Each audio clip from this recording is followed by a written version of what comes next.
Bonjour, je m'appelle Julie Artis, je suis Chief Happiness Officer et facilitatrice en bien-être au travail.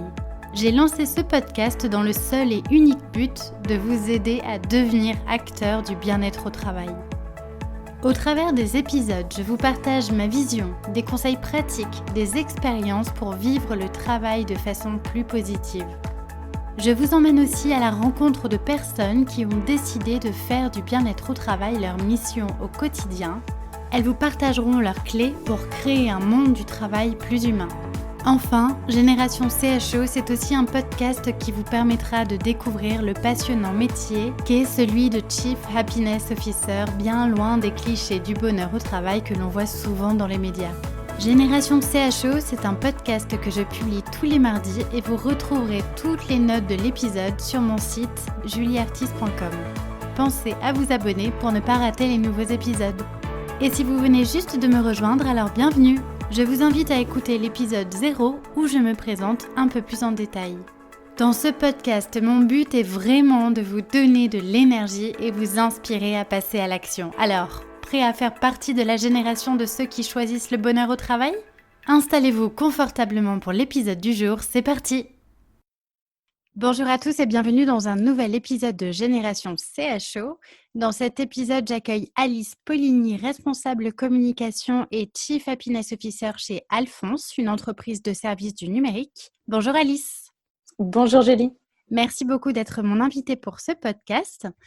Alors Alice, tu es à la fois en charge de la communication de l'entreprise avec tous les sujets que cela implique, à savoir tout ce qui touche à la stratégie de marketing, communication digitale, événementielle, etc. Et tu es aussi garante de la culture de l'entreprise en touchant à ces sujets liés à l'expérience collaborateur, le onboarding, l'ambiance et tout ce qui touche à la communication interne et à finalement des façons de donner du sens au travail. Alors on va parler de tout ça. L'entreprise Alphonse a été labellisée Happy at Work pour la 3e année, donc ça montre vraiment une vraie ouverture de la culture d'entreprise sur ce sujet de l'épanouissement collaborateur. Et donc, toi, tu es arrivé à ce sujet de la qualité de vie au travail en te questionnant et en t'intéressant d'abord au développement personnel et tu vas nous parler de ça. Et donc aujourd'hui, tu as souhaité aligner tes actions, ton ikigai, on va dire, ta mission de vie, avec vraiment la mission de favoriser le bien-être de chaque collaborateur, une mission dans laquelle tu t'es engagé avec passion et authenticité. Et c'est d'ailleurs la suite d'une prise de conscience que tu as eue récemment et tu vas nous en parler. Alors, merci encore d'être avec moi sur ce podcast, Alice. Et pour démarrer, est-ce que tu peux nous raconter justement ce cheminement personnel qui t'a fait prendre conscience que ta mission de vie était de te préoccuper du bonheur des autres ? Eh bien, merci Julie. Ça me fait très plaisir d'être ton invitée aujourd'hui. Tu as hyper bien résumé, j'ai envie de dire, on pourrait même conclure directement.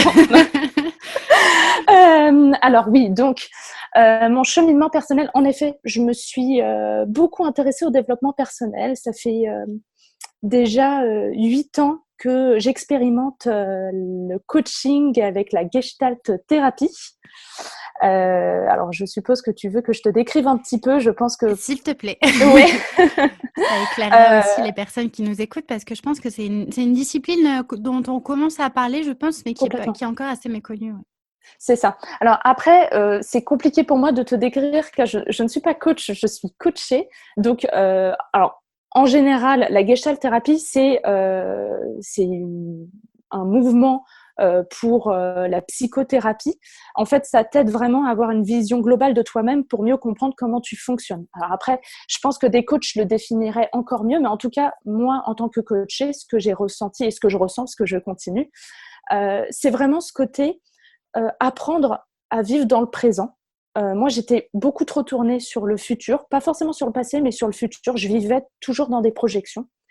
Et ce qui du coup ne facilitait vraiment pas ma vie. Tu vis dans des peurs parce que forcément ce ne sont pas forcément des projections positives du coup ça m'a vraiment appris à arrêter d'imaginer le futur parce que tu ne sais jamais comment le prévoir, c'est vivre dans le présent et accepter par contre son passé, les traumas qui s'y sont passés et en fait du coup ça peut se traduire en gestalt thérapie par des exercices un peu de mise en scène pour voir comment ton corps réagit face à des situations. Et en fait, c'est réconcilier un peu corps et esprit, cœur et corps aussi.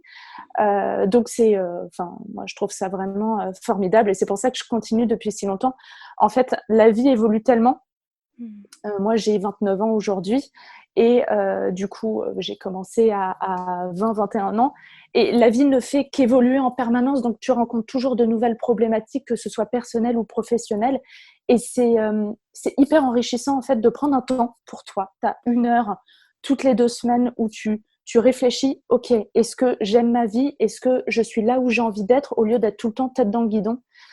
Et c'est apprendre avant tout à s'accepter, s'aimer tel qu'on est. Et du coup, après, ça se profile, notamment dans le travail. Donc, moi, ça fait 2 ans que je suis chez Alphonse. Et il y a eu quelque chose de marquant chez Alphonse, c'est que tout de suite, alors j'avais eu quelques autres expériences avant, je pense que ça aide d'avoir un petit peu plus d'expérience. J'ai été tout de suite moi-même et j'ai tout de suite senti que je pouvais être accueillie telle que j'étais. Et ça, du coup, ça te permet de faire énormément de choses. Ça te permet d'avoir confiance en toi. Et du coup, j'ai déjà ressenti des choses comme ça chez Alphonse. Et puis, au fur et à mesure de mes années, donc je m'occupe de la communication, je me suis occupée beaucoup de la communication interne. Donc, comment fidéliser les salariés au sein d'Alphonse. Et en fait, naturellement, ça va du coup un peu avec ma personnalité. Je m'intéressais beaucoup à la fidélisation profonde. C'est pas les fidéliser pour les fidéliser, c'est vraiment qu'ils y trouvent un réel intérêt de rester chez Alphonse. Et en fait, juste avant le confinement, je faisais un point du coup avec mon coach et je lui parlais d'une semaine assez riche que j'ai eue et des nuits où j'avais beaucoup de mal à dormir. Et en fait, je me rendais compte que vraiment ces actions, par exemple, où je crée un événement interne avec mes salariés, où je les sens heureux, enthousiastes eux-mêmes. Surtout, ils arrivent, on n'est pas juste des professionnels, on est des êtres humains, on peut être naturel entre nous, même si c'est un événement d'entreprise. Et c'est des nuits où je rentre et j'arrive pas à m'endormir tellement j'ai eu d'adrénaline, d'émotion à les voir hyper bien. Et en fait, du coup, c'est là où je me suis rendu compte que c'est vraiment ça. Ce que j'aimais, c'était provoquer ou en tout cas participer au bien-être, au bonheur des autres, que ce soit dans ma vie professionnelle ou ma vie personnelle. Et le confinement est arrivé. J'en ai profité du coup pour encore plus me renseigner sur les sciences du bonheur, écouter tes podcasts. J'ai calculé, hein, je crois que j'ai écouté 40 heures de podcasts, de tes podcasts, des webinars, etc. Et du coup, c'est vraiment là où je me suis dit, mais en fait, tout ça, c'est un métier, c'est Chief Happiness Officer. Et en fait, j'en faisais les actions, mais sans vraiment le savoir, grâce à ma DRH, à mon PDG qui m'ont laissé la possibilité de participer à ces actions. Alors, c'est déjà bravo pour le cheminement personnel que tu as eu parce que, alors, tu nous dis que tu as démarré cette phase de coaching Gestalt à 22 ans, c'est ça du coup, 20, ouais, 20, j'ai 29 ans, ouais, donc 20 ans. Donc, c'est quand même hyper mature à ce moment-là de commencer à s'interroger et avoir des réflexions sur finalement comment on fait pour être plus aligné, mieux se comprendre, etc. Et c'est vrai que je pense que la connaissance de soi, c'est quand même le premier pas pour tendre vers plus de bien-être au travail. Hein. Et du coup, déjà, bravo pour ce cheminement-là. Tu me disais que tu avais réussi finalement en alignant ce que tu aimais faire dans ton travail, en vraiment comprenant ce qui toi te faisait vibrer, tu as pu définir que ton ikigai, ce qu'on appelle donc l'ikigai, la mission de vie, c'était vraiment de te préoccuper du bonheur des autres. Exactement. C'est vraiment, c'était en fait en moi tout ce temps. J'ai toujours été comme ça. La petite anecdote qui est un peu ridicule, mais qui est pleine de sens, c'est j'ai adopté un chien récemment et avant de l'adopter pour choisir la race, j'appelais tous les vétérinaires de mon secteur pour savoir quelle race ils me conseillaient pour que je puisse le rendre heureux. Qu'il puisse s'adapter à ma vie qui n'est pas à la campagne, qui est en ville. Et donc, en fait, ça va très loin. C'est vraiment en moi où où j'ai envie que les gens autour de moi soient heureux. Ça me donne une énergie folle et c'est pour moi, c'est le sens de ma vie et du coup de mon travail. Ouais, c'est mon ikigai. Et donc, tu as décidé du coup très récemment, enfin, tu t'es dit que cette mission de Chief Happiness Officer, elle incarnait finalement pleinement ta personnalité.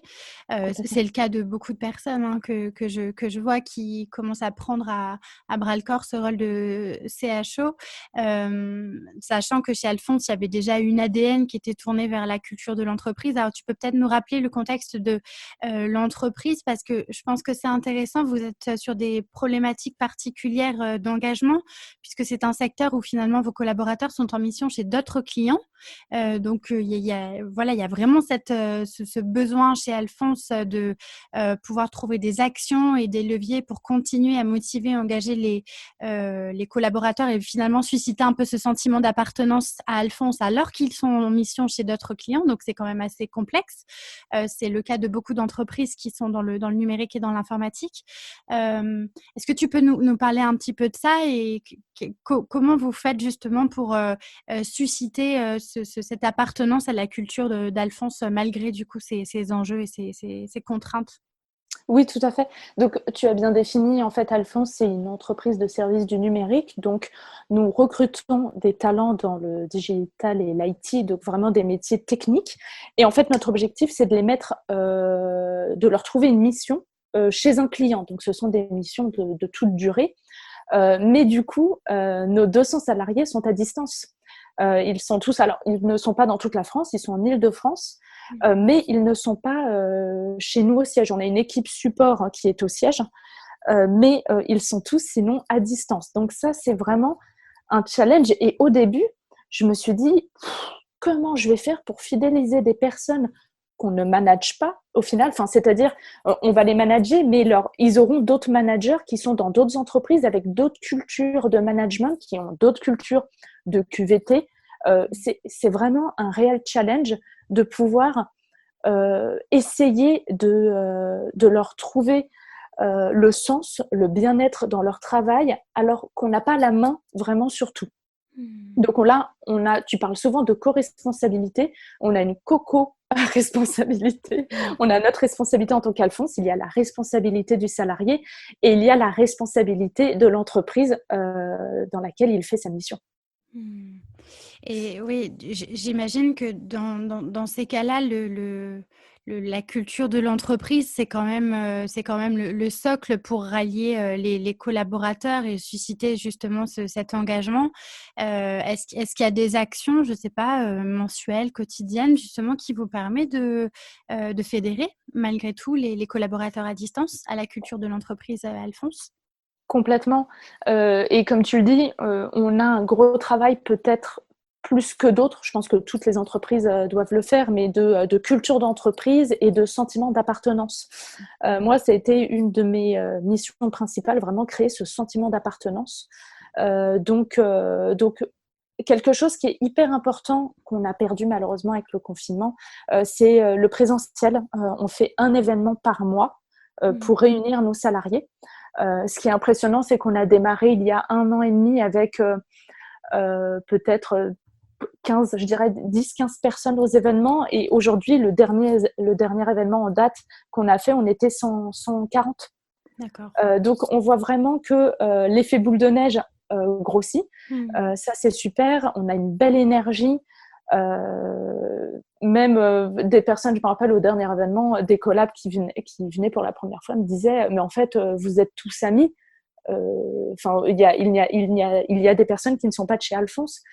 Mais si, en fait on est tous là de chez Alphonse et c'est juste que vu qu'on se voit tous les mois, on crée un réel lien et un sentiment d'appartenance parce que du coup, forcément, il y a une communication, il y a des choses autour des événements pour vraiment ce côté, voilà, Alphonse, nos salariés, ce sont les Alphie, on crée toute une identité autour. Au-delà de ça, on a de l'onboarding pour les nouveaux arrivants. On a du coup un welcome pack.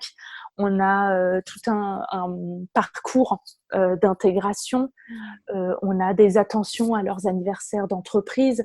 Mais du coup, toutes ces actions, je les faisais Parce que, voilà, on voyait une problématique, et c'est ça la force d'Alphonse, c'est le côté, dès qu'on voit un problème, OK, on se réunit, PDG, DRH, bam, OK, il y a ce problème, qu'est-ce qu'on fait pour le résoudre? On étudie vraiment la question, on en parle même aux personnes concernées pour savoir comment, enfin, qu'est-ce qui se passe exactement, et on rebondit avec des actions. Et en fait, c'était un peu opportun, entre guillemets, c'est-à-dire qu'on faisait plein de petites actions comme ça, et en fait, je me rends compte que ces actions s'inscrivent vraiment dans le bien-être en entreprise, mais je ne le faisais pas avec la structure d'un CHO. J'étais plus, oui, c'est des sujets qui m'intéressent, je les prends, je les travaille avec la DRH, mais maintenant, aujourd'hui, que je mets des mots vraiment sur cet alignement, j'ai vraiment envie que toutes mes actions soient dirigées par ce sens. Oui, oui, finalement, les actions que tu menais jusqu'alors, c'était des choses c'était simple, c'était du bon sens pour toi et finalement, C'est c'était ça. aussi dans la juste continuité d'actions de communication. Euh, Oui. et c'est intéressant aussi parce que du coup, tu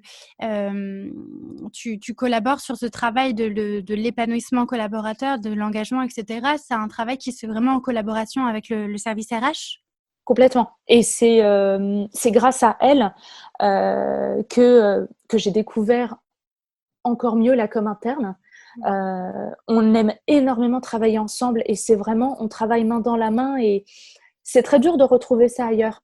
D'avoir vraiment une fusion avec une personne, on travaille très naturellement ensemble, les idées viennent, enfin, il y a vraiment quelque chose qui est hyper naturel et elle est là depuis 10 ans.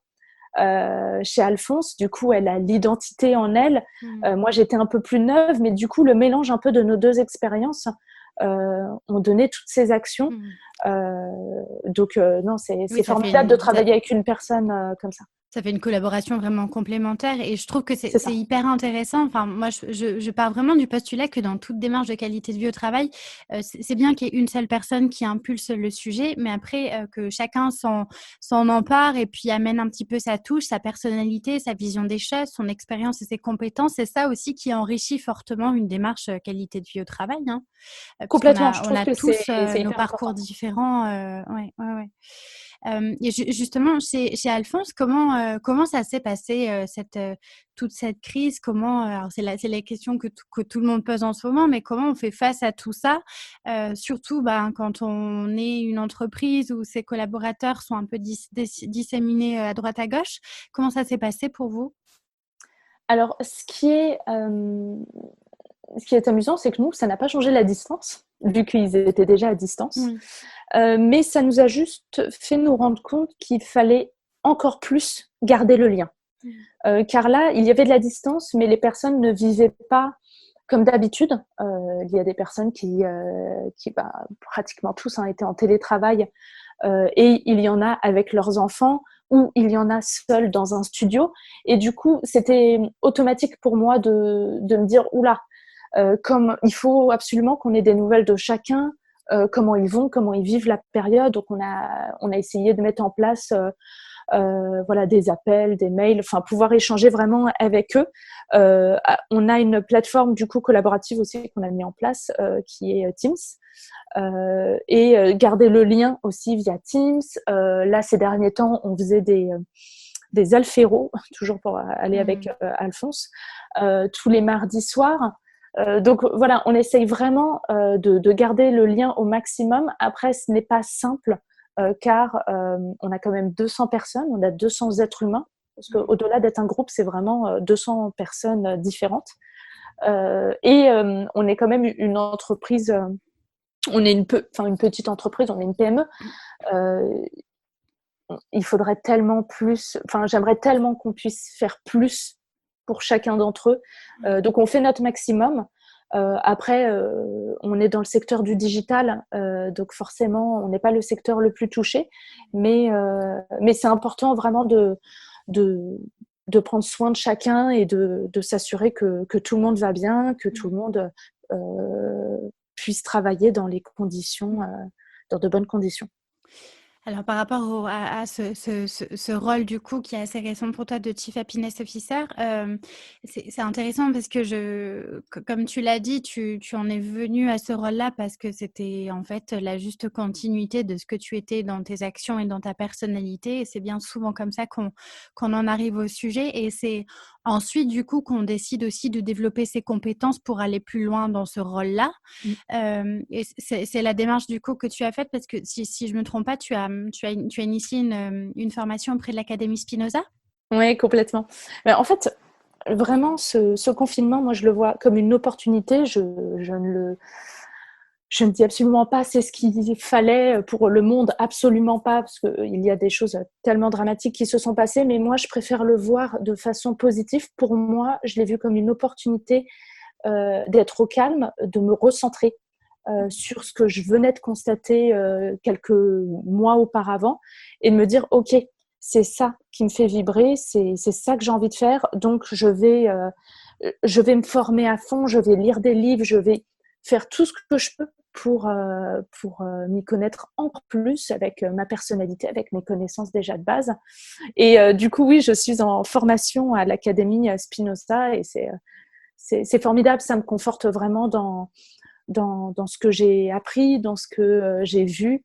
Et puis, c'est une équipe formidable. Pour ceux qui nous écoutent, un petit rappel, l'Académie Spinoza, c'est la branche de formation de la Fabrique Spinoza, qui est un mouvement du bonheur citoyen et qui travaille donc sur tous les sujets du bonheur dans la société, dans le travail, mais aussi dans l'éducation, le logement, etc. Et donc, c'est vrai que c'est une des seules et rares organisations, à mon sens, à proposer en France des formations qualitatives sur le sujet de la qualité de vie au travail. Donc, ça va énormément t'apporter parce qu'au-delà de la fabrique, bon, je parle en connaissance de cause puisque moi, j'y suis bénévole depuis un certain temps maintenant. C'est une vraie communauté aussi qu'il y a derrière ça. Et je pense que quand on s'investit dans le bien-être au travail, c'est hyper important de faire part d'une communauté pour justement déjà se sentir moins seul parce qu'on fait souvent face aussi aux détracteurs de ce sujet qui est quand même un sujet assez controversé, remis en question encore par beaucoup de personnes. Et la force de la communauté est hyper importante pour voilà, se sentir solidaires les uns les autres, pouvoir parler à des gens avec le même langage. Et la Fabrique Spinoza, en ça, pour moi,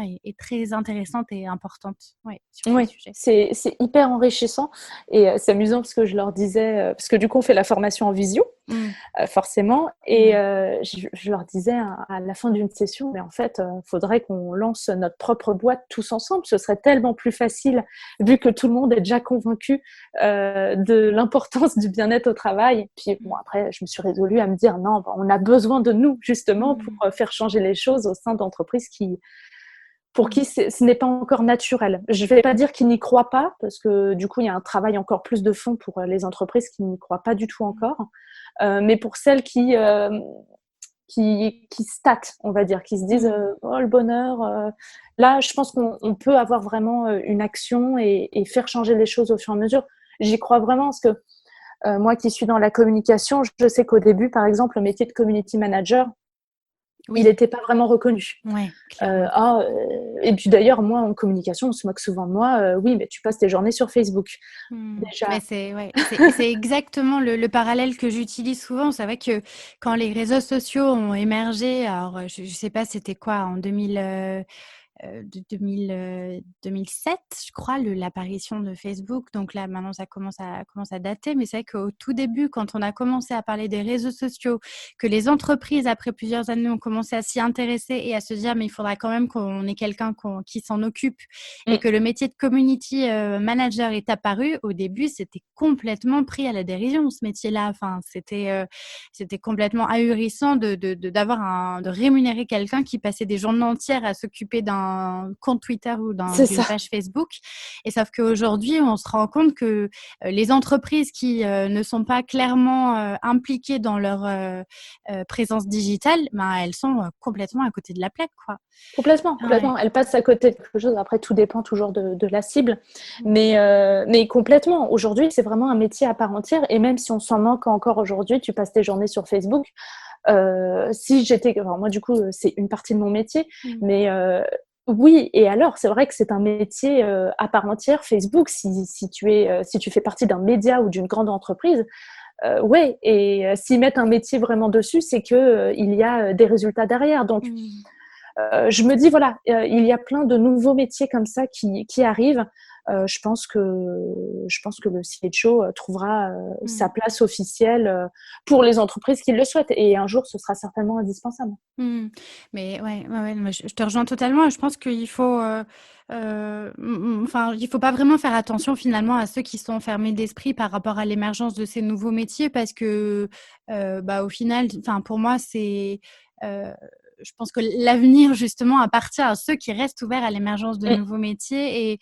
Et c'est vrai que j'entends souvent, moi, tu vois, des critiques par rapport à la légitimité d'une personne, par exemple, qui va, en tant que Chief Happiness Officer, s'occuper de la qualité de vie au travail alors qu'elle n'a pas de diplôme pour. Mais ma conviction, c'est que au-delà des diplômes, déjà, il y a pas que ça. Et l'importance de ce qu'on appelle aujourd'hui les soft skills, les compétences humaines, hein, ces forces humaines sont quand même hyper importantes dans ce rôle de CHO, de savoir faire preuve d'empathie, de bienveillance, d'écoute. Enfin, pour ça, on n'a pas besoin de diplôme.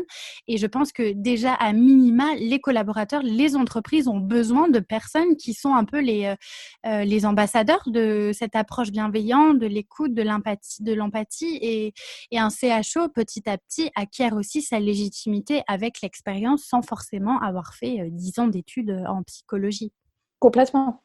Il y a une question de personnalité.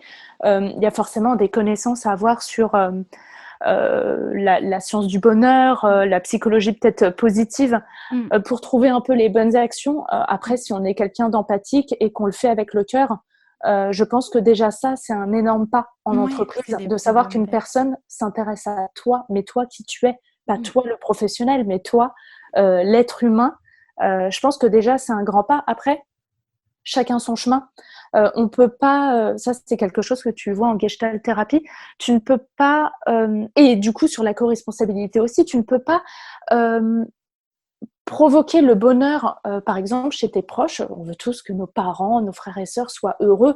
On les pousse à faire des choses. Allez, déménage, je sais que tu serais mieux dans une maison. Mais à un moment donné, si la personne ne veut pas, c'est son chemin. Il ne faut pas que notre propre bonheur dépende du bonheur des autres. Donc, chacun son chemin. On peut tendre des choses pour pousser les gens à être mieux. Après, s'ils ne prennent pas la perche, peut-être qu'ils la prendront plus tard. On met des graines un peu partout, mais c'est vraiment... voilà, chacun son chemin, chacun sa culture, chacun son passé. On ne peut pas avoir les déclics en même temps. Donc, il faut le respecter. Mais c'est clairement ça, ouais. C'est semer des graines et après, ça pousse ou ça pousse pas. Mais je suis faut pas inonder, tu vois, ça. si on fait le comparatif avec la petite plante, on a mis une graine, elle pousse pas, on va mettre encore plus d'eau. En fait, tu vas la noyer et ça va pas, elle va pas pousser. Donc, chacun est une plante différente et elle a besoin de différentes choses pour pousser. C'est une très belle image et ouais, je suis parfaitement en phase avec ça. Alors justement, par rapport à ce sujet du bien-être au travail, c'est quoi pour toi les ingrédients d'une bonne qualité de vie au travail? De quoi on a besoin selon toi pour être bien dans son travail? Alors, je dirais déjà que la direction doit être embarquée. Mais c'est même plus au-delà d'embarquer, c'est qu'elle doit être convaincue que le bien-être au travail, aujourd'hui, on ne peut plus passer à côté. Je trouve qu'aujourd'hui, on a trop de connaissances et d'études qui montrent l'importance du bonheur au travail. Avant, on pouvait dire, oui, bon, on n'est pas sûr, mais là, il y a de vraies études. Je trouve qu'on ne peut pas l'ignorer et faire comme si ça n'existait pas. Donc, je pense que les directions doivent vraiment être embarquées. Je pense qu'il faut faire aussi un diagnostic auprès des salariés. D'ailleurs, c'est marrant ce mot diagnostic, puisque c'est ce qu'un médecin fait avec son patient. Donc, c'est un plat, c'est prendre la température, on est encore dans le terme médical, mais des salariés, savoir comment ils vont, qu'est-ce qui ne va pas, qu'est-ce qui va bien, qu'est-ce qu'ils attendent pour être mieux, chacun, parce que du coup, tout le monde n'a pas les mêmes attentes. Après, on peut les généraliser. Tu as une pyramide de Maslow qui décrit à peu près tous les stades pour le développement personnel d'une personne. Donc, voilà, je dirais vraiment, il faut étudier les salariés et savoir ce qu'ils attendent. Un brin, on va dire, de connaissances, en effet, sur, je pense, la psychologie positive. Et en qualité, je dirais, de l'empathie. de la créativité et de la générosité. Il faut vraiment que ce soit...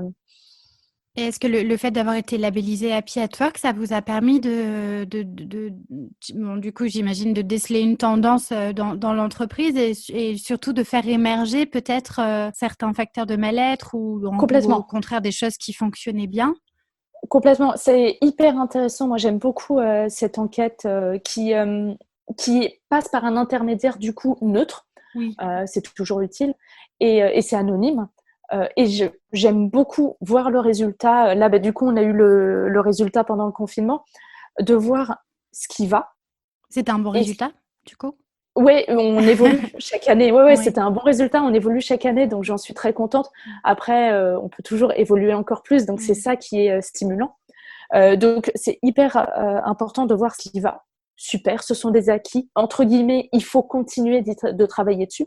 Et ce qui ne va pas, OK, point par point, on va faire une réunion, des brainstorming et essayer de trouver des actions qui vont répondre du coup à ces sujets.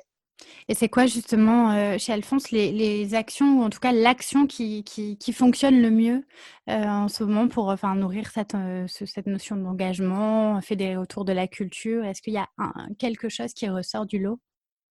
Ce qui ressort beaucoup, c'est le côté relations humaines qu'on a au sein de l'entreprise. Il parle beaucoup de ça, du fait qu'on les écoute, que par exemple les services RH sont réactifs quand ils ont une demande, qu'ils n'ont pas l'impression d'être un pion, mais vraiment une personne, une identité. On a un témoignage d'ailleurs qui est assez fort, moi, qui m'a beaucoup touchée parce que c'était vraiment l'objectif. C'est je suis dans je suis en mission dans une entreprise, mais je me sens plus appartenir à Alphonse qu'à l'entreprise où je suis tous les jours. Oui, donc Et ça, c'est ça, gagné. Ouais. ouais, là, c'est juste parfait. Et quand on a des retours comme ça, où on me dit, j'en parle à mes collègues, du coup, dans la boîte où je suis, et ils sont jaloux de ce qu'on fait, ils voient que je suis totalement embarquée, mais ça, c'est les plus beaux retours qu'on peut avoir. Après, les retours négatifs, c'est un peu plus forcément décevant, mais c'est ça qui va nous faire progresser. On a besoin de le savoir pour progresser. Donc, on leur donne la parole vraiment très souvent. Et moi, j'ai fait quelques entreprises avant. C'est la première fois que je vois autant d'écoute dans une entreprise. Donc c'est formidable. Et oui, c'est ça, c'est les collaborateurs, en fait, je pense que un des premiers fondements, du bien-être au travail, c'est, d'être apprécié et considéré à sa juste valeur, être respecté dans ce qu'on est et donc effectivement, ça passe par, être entendu quand on dit des choses et c'est vrai que bien souvent, il y a des incompréhensions et des manques de communication totale entre ce que vivent réellement les salariés, ce que perçoivent les managers et les dirigeants. Il y a souvent un fossé et c'est vrai que la 1re des choses, c'est d'arriver à entendre à écouter et à entendre vraiment ce qu'on dit et pas, c'est pour ça que toutes les postures de communication non violente qui prônent l'écoute Exactement, ce active que sont j'allais dire, hyper ouais. intéressantes, sur ce sujet-là parce que, du coup, ça permet vraiment aux personnes de se sentir considérées dans ce qu'elles disent, dans ce qu'elles font, et ça permet de réduire le gap, qu'il y a d'incompréhension souvent entre les directions et la réalité des collaborateurs. C'est ça. Et c'est ce qui rend la chose passionnante et pas simple à la fois. C'est-à-dire que tu peux supposer déjà des choses sur ce que ressentent les salariés. Après, du coup, tu enquêtes pour voir un peu dans la globalité le vrai ressenti. Puis après, si tu t'intéresses à chaque personne et que tu fais une sorte de coaching, entre guillemets, pour essayer de booster la personne et de découvrir un petit peu comment elle ressent les choses. Et tu vois que forcément, chaque personne a sa culture, son éducation, sa sensibilité et chaque personne va interpréter quelque chose à sa façon. Donc c'est ça qui est compliqué en fait, c'est de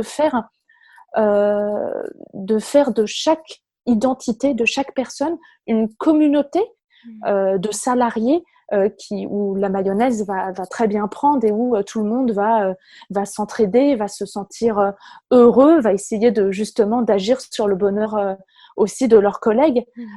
Mais c'est sur cette individualité de chacun où où c'est compliqué en fait d'avoir une masse un peu générale. Non, chaque être humain est si différent, c'est très compliqué. Mais c'est pour ça, un des rôles, selon moi, des managers, c'est vraiment de prendre le temps d'écouter chacun des Bien sûr. collaborateurs et de comprendre le fonctionnement, le mécanisme de motivation personnelle qu'a chacun, parce qu'on a tous des façons différentes de voir notre travail, des façons différentes de se motiver, de se sentir engagé. Et c'est vrai que si, en tant que manager, par exemple, on ne prend pas le temps de véritablement comprendre ces différents fonctionnements-là, ça peut être compliqué. Je pense que prendre le temps, c'est en gagner, tu vois, par la suite sur le fonctionnement de l'entreprise, sur le fonctionnement de son équipe. Et voilà, et on prend pas assez le temps, à mon sens, encore aujourd'hui. Oui. C'est pour ça que pour moi, le Chief Happiness Officer, il est important parce qu'il est aussi là pour prendre ce temps, ou en tout cas pour épauler, tu vois, par exemple, les managers et les RH dans cette meilleure compréhension de chacun des collaborateurs. Ouais. C'est ça. Et là, moi, je le ressens vraiment avec la crise qu'on connaît actuellement. Il y a ce côté flux tendu en permanence dans notre type de société. Et du coup, j'ai proposé à mon PDG, à l'équipe du coup commerciale, de prendre du temps avec les salariés qui sont en ce moment en attente de mission pour vraiment comprendre comment ils vivent, comment ils se sentent, qu'est-ce qu'ils attendent de la suite. Et en fait, on arrive plus facilement à déceler du coup comment les motiver, comment leur redonner de l'énergie, parce que du coup, on a tous vécu une période un peu en parenthèse en quelque sorte, et ce temps que tu prends avec chacun, alors oui, c'est du temps, mais en même temps, tu apprends des choses sur chaque personne et tu sais mieux, c'est un travail de manager au final, hein, tu sais mieux du coup comment travailler avec cette personne pour arriver à ce que tu souhaites et à ce qu'elle souhaite aussi. En fait, c'est une combinaison. Forcément, tu travailles pour une entreprise, donc il faut que tu fasses ta mission pour l'entreprise, mais aussi pour toi. Si cet alignement, je crois que c'est dans le livre L'entreprise du bonheur de Tony, et je n'arrive jamais à dire son nom. Tony Si, oui. Ouais, c'est ça. Oh, bah, super, tu m'apprends comment le dire. Il dit que, je crois, une des solutions qui est formidable pour une entreprise, c'est que la raison d'être de la personne s'aligne avec la raison d'être de l'entreprise.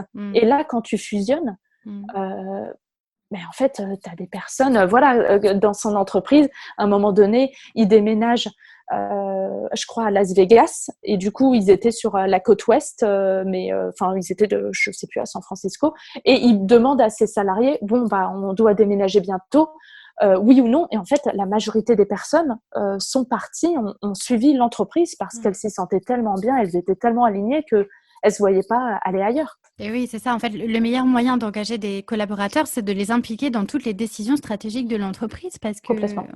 ce sont mais d'ailleurs, c'est l'entreprise du bonheur est un livre très intéressant, effectivement, qui a été écrit par Tony Si, donc le CIO de Zappos, et c'est un livre très inspirant, je trouve, sur toute la question liée à la culture de l'entreprise. On s'aperçoit que fédérer autour de ces notions de valeurs, de culture d'entreprise, c'est quand même le terreau fertile et les fondements même d'une bonne qualité de vie au travail. Oui, moi j'ai adoré ce livre. Ouais. Comment tu te vois dans les mois, les années à venir par rapport à comment tu vois ce rôle de CHO? Est-ce que selon toi, il va évoluer, disparaître? C'est quoi un petit peu quelle perception tu as justement de l'avenir? Toi qui avais justement l'habitude, comme tu nous le disais en tout début d'épisode, l'habitude de te projeter beaucoup sur le futur. Et du coup, tu me demandes de replonger dans mes anciens vices. C'est ça. C'est compliqué, tu vois. L'exercice de projection aujourd'hui est compliqué parce que j'ai essayé tellement de m'en détacher pour pas me faire peur. Après, du coup, je suis beaucoup plus positive, on va dire. Je suis beaucoup plus optimiste sur la vie. Ça t'apprend ça aussi, cette thérapie. C'est avoir confiance en la vie. Si tu as confiance en toi, tu peux avoir confiance en la vie. Peu importe ce qui se passera, tu sais que tu rebondiras. Ça, c'est formidable vraiment de le ressentir. Je dirais que déjà, je trouve que c'est un métier formidable. Enfin, quand tu lis une fiche de poste et que tu te dis, c'est moi, mais c'est complètement moi, je trouve. Enfin, moi, c'était un déclic, je trouve, incroyable. Je pense qu'il y a eu vraiment quelque chose qui s'est passé dans mon corps quand je me suis rendu compte de ça.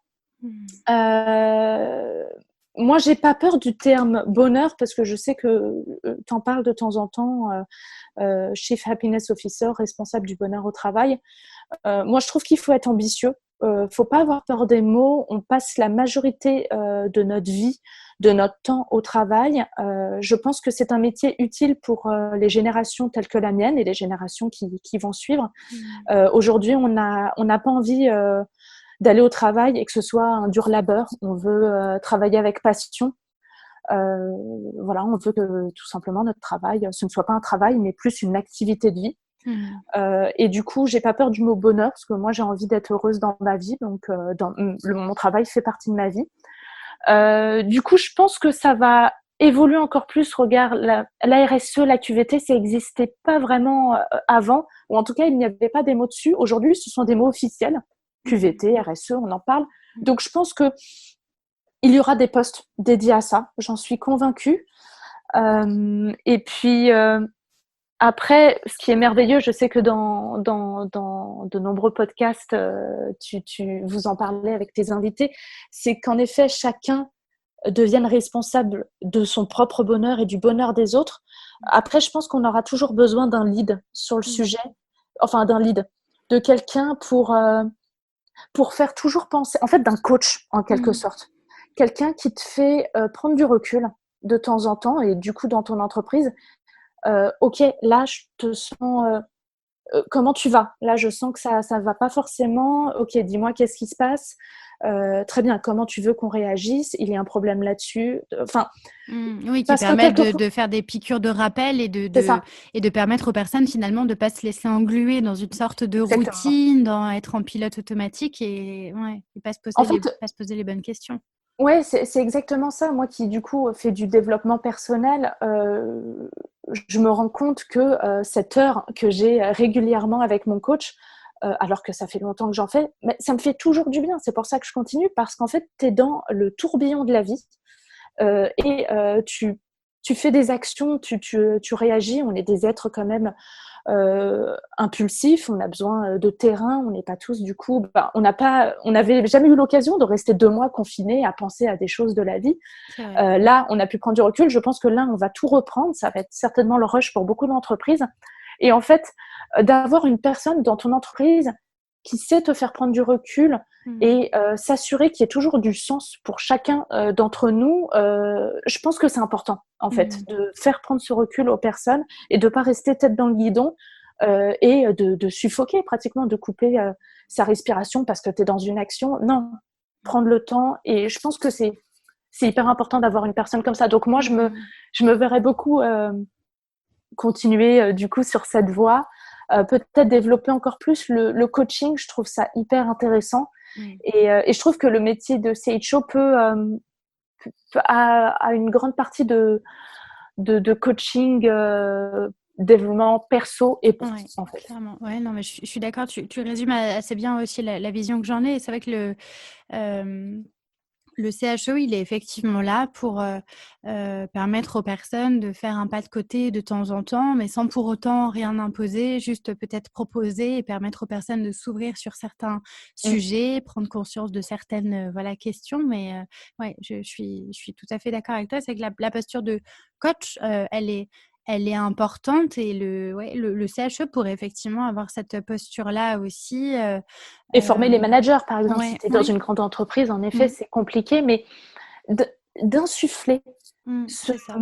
ce côté empathique, communication non violente, intérêt envers l'être humain, qu'il puisse être authentique lui-même dans son métier et pour le vivre. Du coup, là, chez Alphonse, moi personnellement, j'ai envie que les autres le vivent aussi, de se sentir accepté et ça te donne une énergie. Mais même quand tu dis des choses, quand je parle à mon PDG de cet alignement, je suis accueillie et il n'y a rien de plus formidable de se dire et même si j'étais accueillie mais que ça pouvait pas se faire, peu importe, c'est ce côté je suis accueillie telle que je suis, j'assume qui je suis et peut-être que mon sens ne sera plus aligné à un moment donné avec cette entreprise, mais au moins quand je suis alignée, je me donne à 200% au lieu peut-être, et il y a des études du coup sur le sujet qui prouvent que le CHO a un bon impact.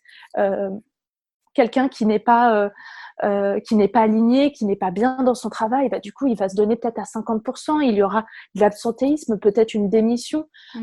Du coup, on a tout à faire pour que les personnes se sentent bien et se donnent à 200% avec plaisir. En pouvant être 100% elle-même. Ouais, non, mais c'est Exactement. des Et sujets puis, ça super décuple importants. plein de capacités d'être toi-même.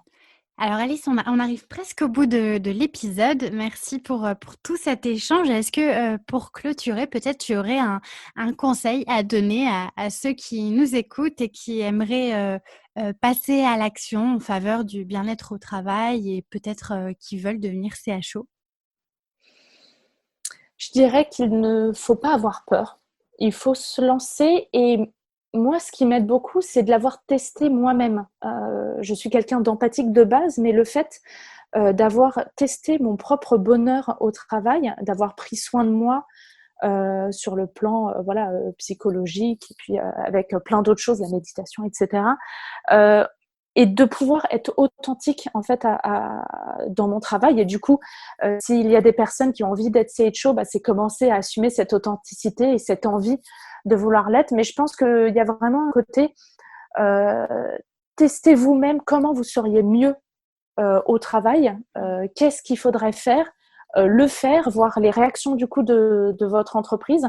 Et après, d'expliquer, moi c'est un peu comme ça que j'ai approché mon PDG, de lui expliquer, voilà, moi ce que je ressens, bah, peut-être que tous les autres salariés le ressentent. Et du coup, on voit très bien que si je suis engagée, je suis à 1000% et que si je ne le suis pas, bah, je suis forcément un peu plus au ralenti. Qu'est-ce qu'on peut te souhaiter pour la suite? Toujours cette projection. Oui, j'avoue. Qu'est-ce qu'on pourrait me souhaiter? C'est un peu le vœu que je fais quand je souffle mes bougies d'anniversaire. Cette fameuse tradition, c'est de continuer à être moi-même, à faire ce qui me fait plaisir, ce qui me fait vibrer. On oublie trop souvent qu'on est un être vivant, mais vivant vraiment, nos organes, ils bougent. On les sent que quand on a mal, pratiquement. Ah tiens, j'ai mal au bras, j'ai un bras. Je me rendais pas compte. C'est vrai. J'ai mal au cœur. Bah oui, tu as un cœur qui bat. Et du coup, c'est vraiment ce côté, on n'a qu'une vie, on a un être où il y a plein de choses qui vivent en nous, on respire.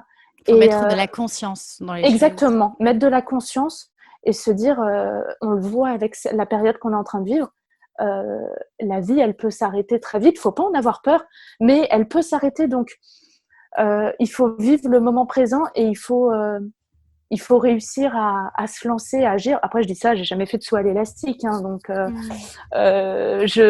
voilà, il y a des périodes de la vie où on se sent pas, on n'a pas confiance pour se lancer.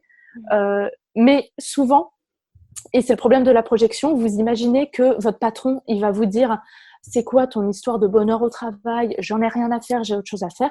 Et en fait, peut-être pas. Ça se trouve, il va totalement vous accueillir. Si vous parlez avec votre cœur, on peut pas. Moi, mon patron, il me l'a dit. Il m'a dit, mais comment tu veux que je te coupe là-dedans? Tu parles tellement avec passion. Oui, je suis d'accord avec toi. Et du coup, il y a vraiment ce côté, lancez-vous, soyez vous-même. Et puis, si en face, la personne ne répond pas à ce qui vous êtes, bah, c'est que vos chemins ne vont peut-être plus se croiser. Vous n'allez pas faire le chemin ensemble. Mais vous ne regretterez jamais d'avoir fait ce qui est bon pour vous. Et surtout, ne projetez pas quelque chose qui peut être négatif parce que trop souvent, on se fait peur alors que ça se trouve, ça va être que du positif. Oui, complètement. Mais ça me fait penser à des personnes que j'ai formées sur ce métier de CHO qui étaient persuadées que de parler de ce sujet, ça ne fonctionnerait pas en entreprise, de commencer à animer des ateliers, il n'y aurait aucun participant. Et en fait, c'est tout à fait le contraire qui s'est passé. Donc, les gens étaient effectivement très positivement surpris. Et en fait, il faut oser. Moi, ça me fait beaucoup penser à ce que tu dis, à la citation bien connue, ta deuxième vie commence quand tu comprends que tu n'en as qu'une. Ouais. Et c'est vrai que oui, finalement, pour les personnes qui nous écoutent, et si finalement ce métier-là, qu'on l'appelle de CHO ou happiness manager ou peu importe, enfin si le fait de vous impliquer dans ce sujet du bien-être au travail parce que vous sentez que humainement, bah, c'est ce qui vous fait vibrer, alors allez-y et mettez de côté vos peurs, juste testez. Enfin, je pense que c'est ça qu'il faut faire. C'est ça. Aucune entreprise, aucun patron ne pourra mal le prendre de vous dire de dire j'ai envie de plus m'impliquer, j'ai envie que les gens soient bien Ouais, pour clairement. qu'ils soient plus productifs. Après, vous mettez les arguments, des chiffres, si vous voulez, mais on ne peut pas vous en vouloir d'être corporate, d'appartenir à votre entreprise et de vouloir faire mieux. Moi, ça a été mon cas dans toutes mes entreprises et ça a été tout le temps hyper bien pris de vouloir beaucoup m'impliquer. Donc, faut pas avoir peur de. C'est pas comme si vous disiez, tiens, je veux des vacances illimitées. C'est d'ailleurs une action qui peut participer au bien-être au travail. Oui, c'est Mais vrai. là, on est sur, j'ai des idées pour développer mieux l'entreprise, pour qu'elle fonctionne mieux. N'ayez pas peur. Enfin, parlez avec votre cœur et à moins d'avoir un tyran en face. Mais dans ce cas-là, vaut mieux vous rendre compte et Vaut mieux fuir. partir. Ouais, c'est C'est ça. ça. Et ce sera le mot de la fin. Merci beaucoup, Alice, pour ce témoignage, j'ai envie de dire, tout en légèreté, inspirant et tellement plein de bon sens. Et effectivement, enfin, il y a rien de plus vibrant d'être pleinement aligné en faisant des choses pour lesquelles on croit. Et je pense que tu en parles extrêmement bien. Donc, merci beaucoup à toi. Merci à toi, Et Julie, pour tous ces podcasts hyper enrichissants et pour ta bienveillance. merci. Je te souhaite bonne continuation dans cette aventure du Chief Happiness Officer et du bien-être au travail. Et pour ceux qui nous écoutent, je vous dis à très bientôt pour un nouvel épisode. Voilà, c'est tout pour aujourd'hui. Mille merci d'avoir écouté jusque-là. Une dernière petite chose avant de nous quitter. Si le podcast vous plaît et que vous voulez m'aider à le faire connaître, alors je vous invite à me laisser un petit mot doux en commentaire, à me mettre 5 étoiles sur iTunes ou encore à le partager sur vos réseaux. Si vous souhaitez me contacter, me poser des questions ou me donner vos feedbacks, vraiment n'hésitez pas, je serai ravie de vous lire et de vous répondre. Vous pourrez retrouver les notes de cet épisode sur mon site internet julieartiste.com et je vous donne aussi rendez-vous sur Instagram sous le pseudonyme Génération CHO pour partager davantage autour de ce passionnant sujet du bien-être au travail. Encore merci et à très vite pour un nouvel épisode.